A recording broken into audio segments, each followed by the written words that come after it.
Haleluya bene data, reka dushime Imana.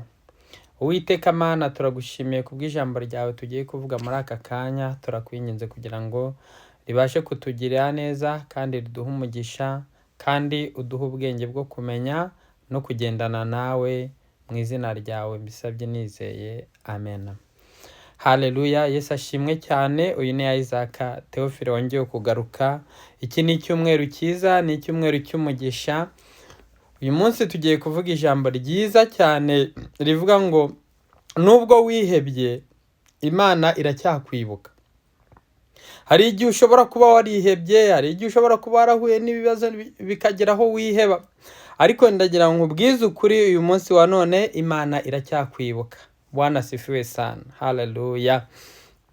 Ibyanditswe rero tugiye kubwirizaho uyu munsi bishingiye kuri Yesaya 49:15 kugeza ku murongo wa 16.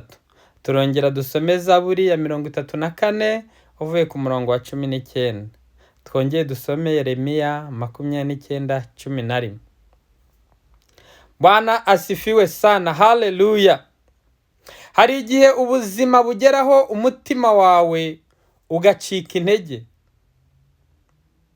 kumva wihebye kandi wibagiwe, ariko uyu munsi ijambo ry'Imana rivuga riti nubwo waba wihebye, Imana iracyakubona kandi iracyakwibuka. Gerageza Uwiteka, Imana niyo ikwibuka, nta wundi muntu ushobora kukwibuka. Uyu munsi wa none ndagira ngo ubwize ukuri. Birashoboka ko wihebye, ugeze mu gahinda gakomeye kandi gakabije, ariko ngiye kukubwira ijambo ryiza ryururutse umutima. Ese wizeye yuko Yesu akikwibuka muri uyu munsi, muri ibi bihe by'imperuka? Haleluya. Bwana asifiwe.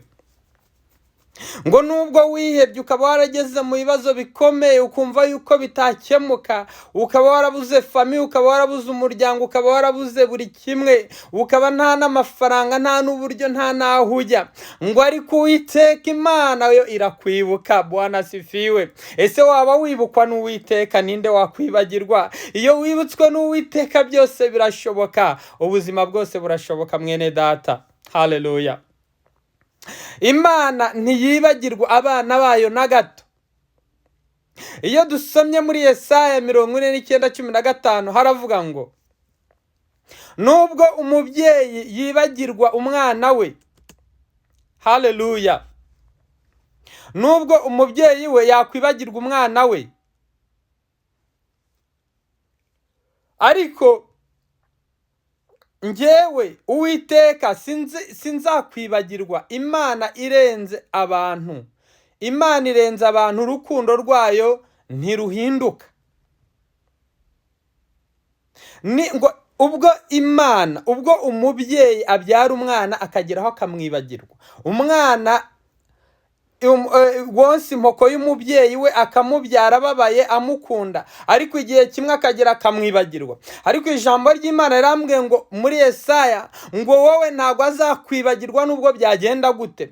Niba ushobora kwibagirwa n'umwana wawe wabyawe wonkejwe, ese kubera iki wakwizera umwana w'umuntu? Kubera iki wakwizera inshuti? Kubera iki wakwizera abavandimwe? Kubera iki wakwizera abagukikije? Abagukikije bose nibo bakuvuga nabi, nibo bagukorera ibibi. Inshuti, abo wafashije, abo wagiriye neza, nibo bakugirira nabi. Ngo ariko Uwiteka ntago ajya kugirira nabi, ngo Uwiteka arakwibuka.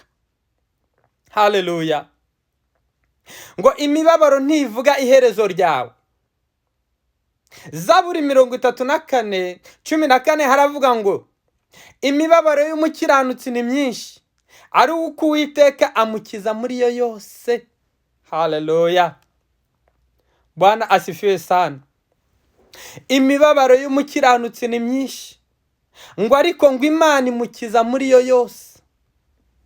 Wa mukristo we, wa muvandimwe, wa muvuga butumwa we, imibabaro iri hano ku isi yerekeranye ku mukristo ni imibabaro myinshi, ariko icyo Uwiteka avuze ngo Imana izagukirisha, ngo nubwo byagenda gute Imana izabana